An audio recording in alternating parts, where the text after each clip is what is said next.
Olá pessoal, aqui quem fala é Ailton do Amaral com mais um vídeo para vocês.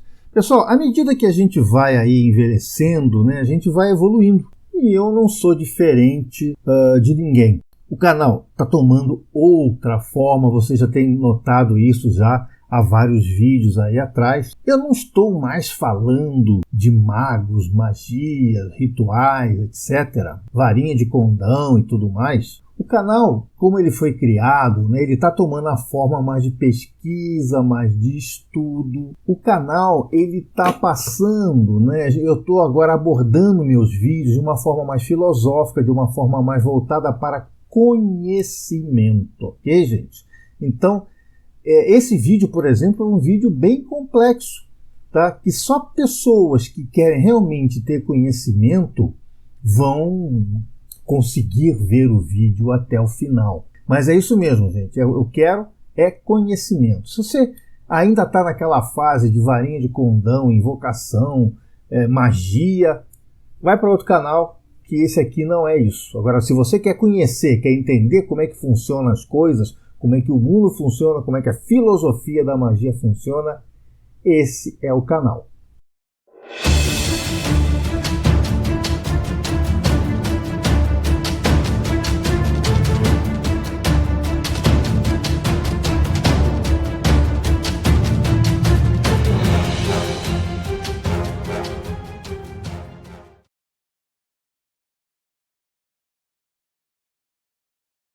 Agora vamos entrar em outra parte também do estudo da Cabala, que é uma parte bastante interessante, que é os quatro mundos. Se a gente olhar aqui, a árvore da vida é dividida em quatro mundos, né? Então, existem realmente não só quatro mundos, existem trocentos mundos, mas didaticamente a gente vai dividir aqui em quatro mundos. Dependendo da vibração que a gente esteja, pode ter 1000 mundos, 2000 mundos, tanto faz.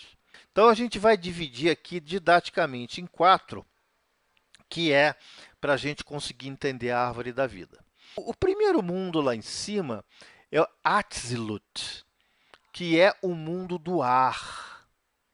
É o mundo mais sutil, é o mundo da emanação, é o mundo onde é um mundo quase na vibração que Deus vibra, que é muito sutil, frequência super, super alta, vibração de frequência lá em cima. E a gente tem o Atzilut como ar, como exemplo, que é o que a gente chama de primeiro véu. A Cabala não chama, mas muita gente chama de véus de Isis. E depois a gente tem um mundo de Briar, né? Então vamos lá, no mundo de Atzilut é um mundo onde não existe nem tempo e nem espaço. Esse conceito de tempo e espaço não existe. Por quê? Porque é muito sutil, é um mundo muito superior. Então, lá não existe nem tempo nem espaço. Tá? É difícil da gente compreender um mundo que não tenha tempo e espaço, mas, segundo a Cabala, esse mundo existe. Depois a gente tem um mundo menos sutil que o mundo de Atzilut, que é o mundo de Briar. Esse mundo já existe o tempo, mas não existe o espaço. É um mundo temporal, ou seja, existe passado, presente e futuro lá. Na realidade, há uma inversão aqui. Segundo o meu entendimento, o mundo de Atzilut seria o mundo do fogo. Porque, no meu entender, Ailton, o fogo é mais sutil que o ar. Mas tem gente que não aceita. Mas isso também não é para ficar discutindo, a gente tem que discutir o que filosoficamente é importante. Esse mundo seria o mundo do ar, não do fogo. O fogo seria o mundo de Atzilut, mas aí são questões a serem discutidas. Abaixo do mundo de Briar, a gente tem o mundo de Yetzirah, que é um mundo espacial, tem espaço, mas ele não tem tempo. É o mundo seguinte do mundo que a gente vai evoluir. E depois, embaixo, a gente tem o mundo de Asiá, que é o mundo que a gente vive, onde existe tempo e onde existe espaço, né? Ah, você vai encontrar comigo em tal lugar assim, assim, a tal hora. Então, tempo e espaço. Então, o tempo trabalha de forma diferente do nosso tempo aqui material. Isso é outra coisa que tem que deixar sempre em mente e nunca esquecer. Então, o mundo de Asiá, que é esse mundo aqui embaixo, ele é o mundo da ação, é o mundo das coisas acontecendo, né? O mundo de Yetzirah, a gente chama de mundo da formação. O mundo de Briá é o mundo da criação e o mundo de Atzilut é o mundo da emanação. Se a gente olhar o surgimento do universo, vai ser muito fácil a gente entender, né? Atzilut é aquele ponto do universo, a criação foi quando o universo começou a ser criado, formação, quando o universo começou a ser formado, e a manifestação é o universo se manifestando hoje no que ele é. Tá? Dá para a gente entender dessa forma. Então, esses 4 mundos são representados no tarô, onde cada naipe representa um mundo de emanação. Então, a gente tem o seguinte, Paus, o naipe de Paus, ele representa o espírito. Então, ele é um naipe de Atzilut. O de Copas, ele representa o mundo de Briá, que é a água, que é o nosso intelecto. O de Espadas representa a letra Vav, que é ar, que é o mundo astral. O naipe de Ouros representa a terra, que é Asiar, que é material. Então, a gente tem Paus, que é o mais sutil, Copas, que é o menos sutil, a gente vem para espadas e depois para ouros, né, que vem de ouro, do mundo material. Né? Ouro, o que é? É a riqueza material. Continuando aqui nos 4 mundos, vamos falar um pouquinho aqui do mundo de Atzilut, que é o primeiro mundo. Então, Atzilut. Atzilut é o mais alto dos 4 mundos, nos quais existe a árvore da vida.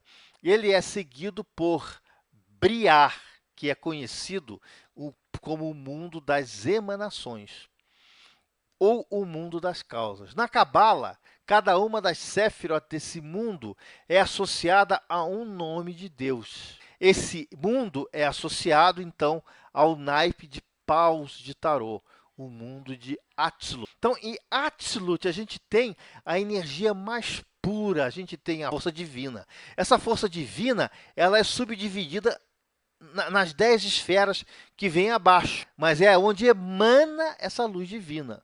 Então, a Atzilut é o reino da divindade pura. Os 4 mundos da Cabala se relacionam com a árvore da vida de 2 formas principais. A árvore toda está contida em cada um dos 4 mundos, ou seja, cada mundo desse aí pode ter a sua árvore da vida inteira dentro dela. Eu posso ter uma árvore da vida para cada mundo desse. E dessa maneira, cada árvore fica uma acima do outro. Assim como a gente tem a árvore da morte que fica abaixo, a gente tem mais 4 árvores da vida para cima. Por quê? Cada estágio de evolução a gente pode entender como uma árvore da vida. E esses estágios de evolução, ele é chamado por um diagrama de escada de Jacó. É a subida aos céus através de uma escada. E a gente pode entender também que a árvore pode ser subdividida em 4 seções horizontais, cada uma delas representando os 4 mundos, que é essa divisão que eu fiz para você, que é a divisão mais simples de entender. Mas você pode perfeitamente colocar uma árvore da vida inteira em cada mundo desse. Então, essa representação ela é chamada de escada de Jacó. É uma representação bem mais complicada que a representação da árvore da vida dessa forma. Tá? Então, deve ser lembrado também que na Cabala, cada uma das 10 Séfiras também pode ter uma árvore da vida inteira dentro dela. O reino de Atzilut é, portanto, relacionado com as 3 Séfirot do topo da árvore da vida, que é Keter, Chokhmah e Binah. Essas 3 são consideradas completamente espirituais na natureza e separadas do resto da árvore por uma região chamada abismo. É onde fica o que fica nesse abismo aqui? Ou conhecimento, ou também chamado de abismo. A palavra Atzilut, ele é derivada da palavra Atzal, que é a emanação, né? A teoria da emanação, que é concebido como um ato livre da vontade de Deus. Se esforça para superar as dificuldades que se prendem à ideia de criação em relação a Deus. Então, o que são as 3 dificuldades? A analogia que a gente analisa para a emanação ou é a esponja encharcada que emite espontaneamente a água que absorveu, né? Você vai enchendo a esponja, ela vai começando a vazar água. Ou a fonte que jorra e depois transborda. Ou a luz do sol que envia raios.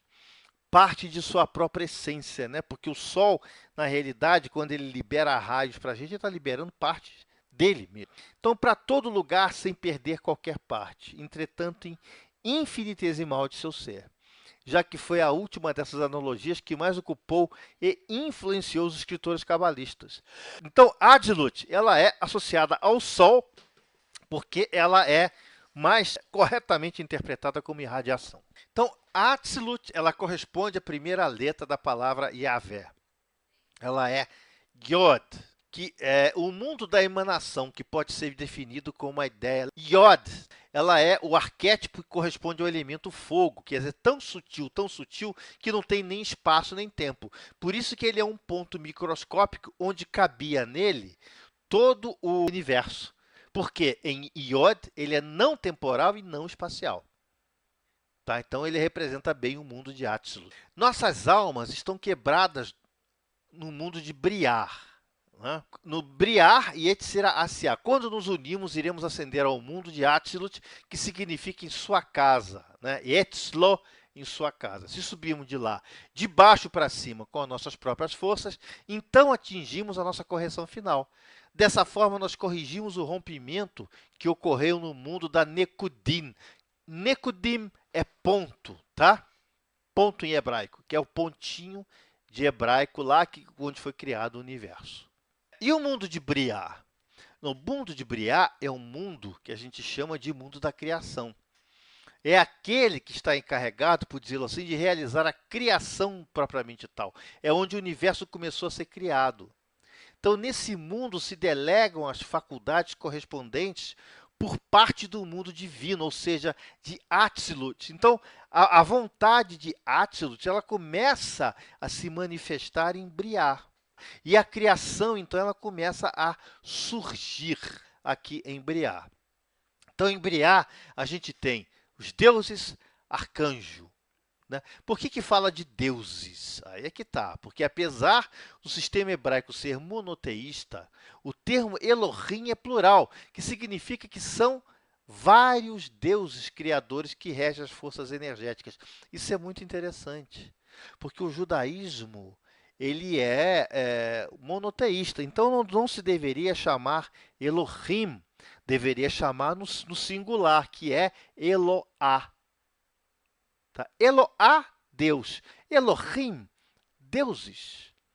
Tá? Mas aqui ele não está representando o Deus, ele está representando o quê? As forças criadoras. Né? Todas as forças criadoras, claro, que são liberadas por esse criador do universo. Então, Briá corresponde à letra Re, que é o plano da criação. Pode ser definido como formação do pensamento para o plano detalhado. Então, no mundo da criação, né, a gente encontra os arcanjos, correspondente aí ao elemento água. E no tarô tem analogia com o naipe de copas. Tá? Aqui não seria água, tá? Aqui seria ar. Mas aí começa a vir aquelas discordâncias que eu te falei. Mundo de Yetzirah, que é o mundo da formação. Ele tem aqui Hod, Yesod e Netzar. Corresponde ao mundo astral, mundo espiritual, né? E aos seus habitantes, anjos, demônios, espíritos e a alma humana. Em Yetzirah, a gente tem os coros angelicais. O terceiro mundo, ou mundo da formação, chamado de Olam Ha Yetzirah. Yetzirah, a gente sabe que é criação, né? Sefer e Yetzirah, livro da criação. Olam e Yetzirah, mundo da criação. Provém do mundo da criação, sendo aqui as energias menos sutis, que se aproximam um pouquinho mais da matéria. Então, ela se transforma aqui em uma infinidade de inteligências que permitem o funcionamento do mundo criado. Né? A gente pode dizer que o mundo da criação é um representante das ideias na manifestação. E esse mundo da formação é o produto dele em um grau mais baixo e representa as formas que assim se produzem e que permite que se sustente aí toda a sua criação. Então, Yetzirah corresponde à letra Vav. define a forma, indica a maneira com a qual o plano está realizado. No mundo da formação, a gente encontra os anjos, correspondente ao elemento água, não ar, tá? E no tarô do naipe, o naipe de espadas. O mundo de Asiá, que é o mundo material, ou mundo da ação. Ele é referente a Sefirá de Malkut. Ele é basicamente o mundo material e é a relação que o mundo possui com ele, basicamente do nosso corpo e na sua condição. Então, esse é o mundo de Asiá, né? Que é o nosso mundo material. E Atsiá, o Deus espírito do planeta que coordena a criação. A gente tem lá no livro de MacGregor Mathers que ele classifica Asiá como o mundo das cascas, ou o mundo da crosta, ou Qliphoth, né? Que ele fala que no mundo de Asiá, a Qliphoth da árvore da morte também está incluída. Mas a gente sabe que existem dúvidas quanto a isso. Então, por quê? Porque, segundo a Cabala mesmo, Asiá é o mundo material, onde todas as dualidades estão afloradas. Tá? Então, é aqui, a dualidade está 1000 por hora aqui. Então, dependendo das ações do homem, ele pode mergulhar tanto na árvore da vida quanto na árvore da morte. Ele pode prender tanto para o bem quanto para o mal. Então, Asiá não é o mundo de Qliphoth, mas é o único dos 4 mundos onde se tem a passagem para o reino das Qliphoth. Então, é um mundo onde a gente passa para o reino das Qliphoth. Tá? Então, Asiá corresponde a outro Re. Aqui encontramos os Ashim, que são o quê? Os espíritos da natureza. É o plano de ação e da realização material. Corresponde ao elemento terra e, no tarô, ao naipe de ouros. Então, quando você pegar um tarô para jogar, você tem que olhar o naipe. Porque, dependendo do naipe, você vai falar da situação material, da situação espiritual. Você vai falar, entendeu? Dependendo do naipe. Tá? Por isso que pouca gente joga com os arcanos menores. Porque os arcanos menores eles são complexos de se ler. Porque cada naipe ele é um mundo, cada naipe é uma visão do ser. Tá? E cada carta do naipe ela é uma subdivisão da visão desse ser. Por isso que muito pouco leitor de tarô lê carta de arcano menor. Porque é difícil, meu amigo. Tá? É muito difícil você interpretar um arcano menor. Você tem muitos conceitos, você tem que conhecer bastante cabala. Então, você pode ver que a maioria dos jogadores de tarô usa arcano maior. A maioria. E, realmente, se você for jogar um jogo de tarô, você tem que separar os arcanos maiores dos menores. Tá? Nunca jogar junto no mesmo jogo. Por exemplo, você pega um jogo com arcano maior, ele te dá um resultado. Se você quiser, por exemplo, entrar no detalhe desse resultado, aí você usa os arcanos menores. Tá? Que aí ele vai te dar o detalhe do detalhe do detalhe. A escada de Jacó, que é o entendimento dos 4 mundos através da escada de Jacó. Ou seja, cada um dos mundos ele tem uma árvore da vida separado em cada mundo. Tá? Na realidade, a escada de Jacó ele é uma interpretação, mas é uma interpretação interessante também. Por isso que eu estou jogando aqui. A concepção bíblica de Jacó. Quem foi Jacó? Jacó foi aquele cara que adormeceu e teve uma visão de uma escada levando aos céus. E essa visão que ele teve foram anjos subindo e descendo essa escada que leva aos céus. Por isso que essa escada é chamada de escada de Jacó. Ou seja, cada degrau que você sobe essa escada de Jacó, você está evoluindo em direção ao Espírito. Então, lá no Gênesis 28, 11 e 19, que se caracteriza o meio empregue pelos anjos para subir e descer ao céu. A escada de Jacó foi imaginada pelo patriarca Jacó, num de seus sonhos, depois de ter fugido da confrontação com seu irmão Esaú. Quando Jacó teve essa visão durante o sono de uma escada cujos pés repousavam sobre a terra, cujo topo chegava aos céus, anjos continuamente subiam e desciam através dessa escada, prometendo-lhe bênção de uma numerosa e feliz posteridade. Quando Jacob acordou, ele estava cheio de gratidão e consagrou o local como a casa de Deus. Tá? Então, existe um lugar em Israel chamado Beit Jacob, tá? Que é a casa de Jacó, que é a casa de Deus. Então, como é que diz lá na Bíblia?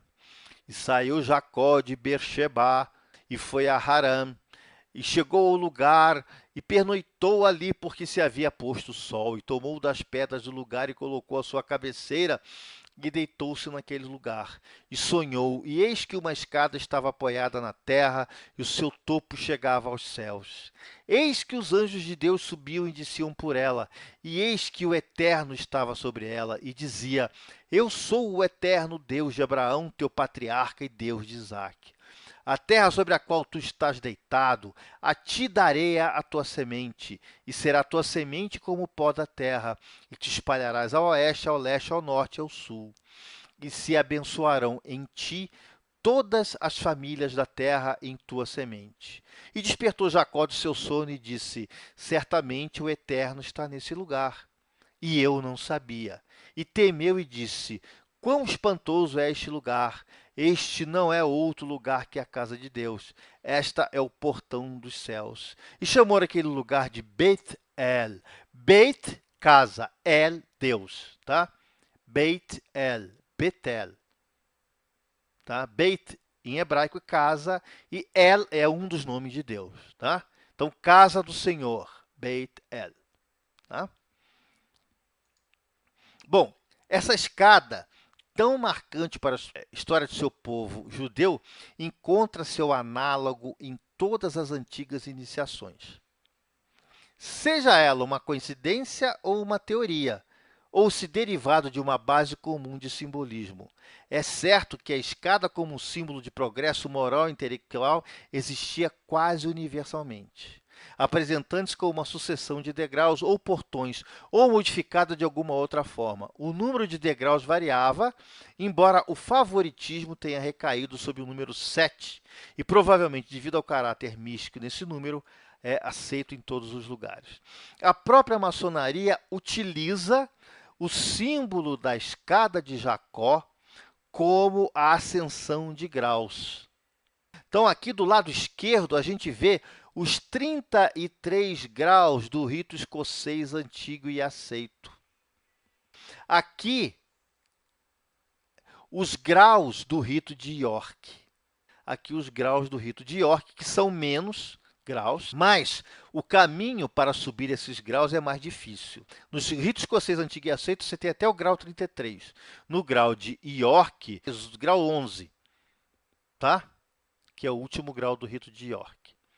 E aqui embaixo você vai ver 3 degraus, que é comum para todos os graus, que é o de aprendiz, companheiro e mestre, que é o grau de todos os ritos. É o grau básico de todos os ritos. E aqui do lado você vai ver aqui todas as ordens paramaçônicas, né? Filha de Jó, Estrela do Oriente, Demolê, todas essas ordens estão aqui. Filhas do Nilo, né?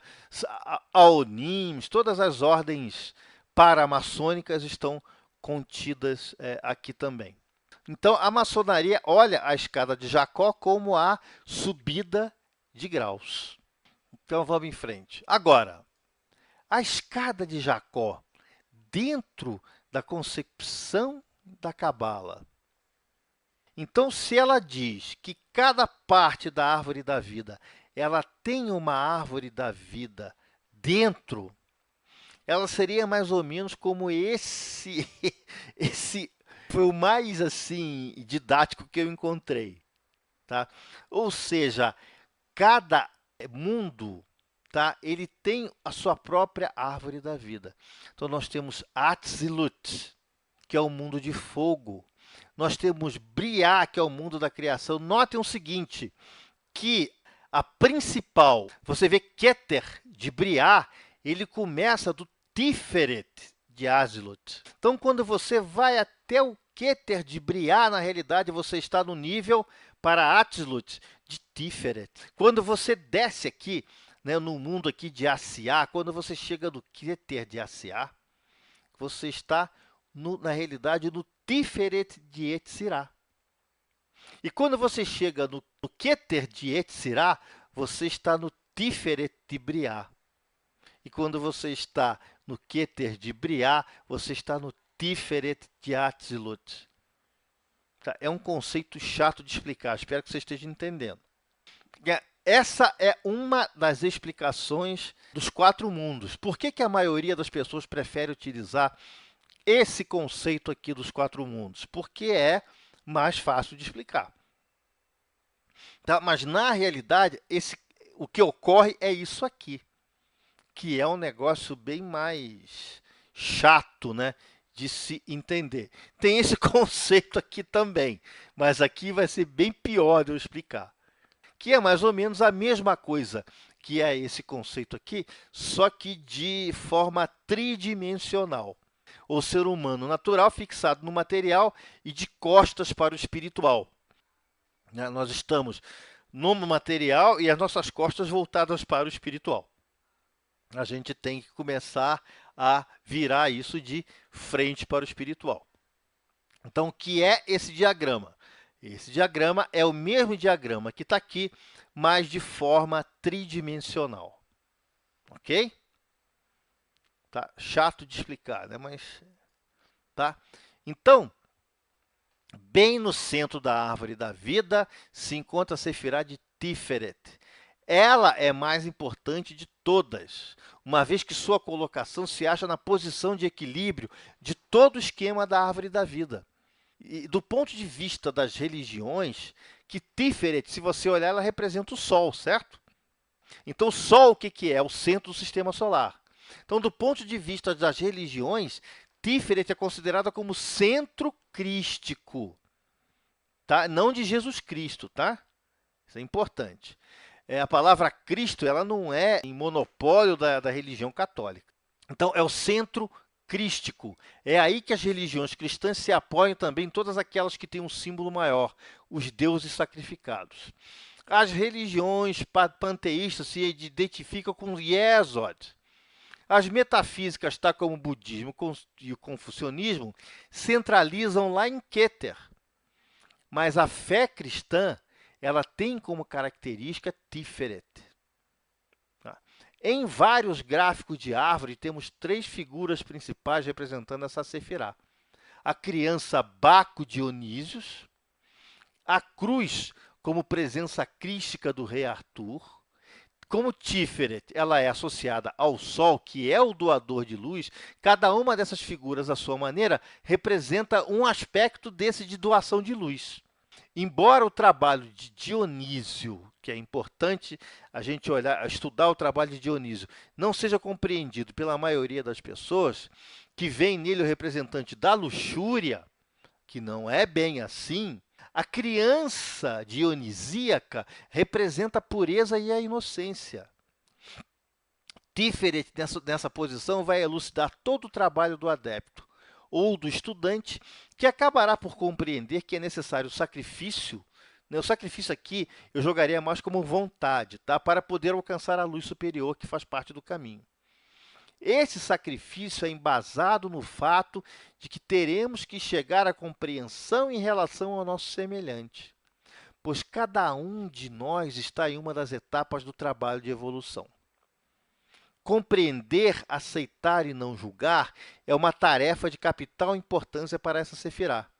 Esse tipo de compreensão está ligado à consciência superior, onde o ser humano se torna puro e se identifica com a realidade maior e transcendente. Na mitologia grega, Apolo, que é o Sol, né? E, consequentemente, Apolo está em Tiferet. Mas todos aqueles que, principalmente no cristianismo, é considerado como Deus sacrificado, pertence a Tiferet. Porque Cristo, para a mística cristã, foi o sacrificado. Odin, para os nórdicos, também foi sacrificado. E a criança Dionísio se sacrificou posteriormente, né? Ela passou a ser também o sacrificado. Tá? Que o Dionísio ele tanto serve para o helenismo quanto para o celta. que é o rei Arthur. O rei Arthur ele não foi sacrificado, ele não morreu numa batalha, né? Ele não se sacrificou. Tá? Então, para a mitologia egípcia, a gente tem Ra, que também se sacrificou para Ísis. Né? Então, só não cabe aqui Osíris, pois pela associação com a morte, ele é relativo a Da'at. Então, Osíris ele tem a energia Da'ática, ele tem a energia de Da'at.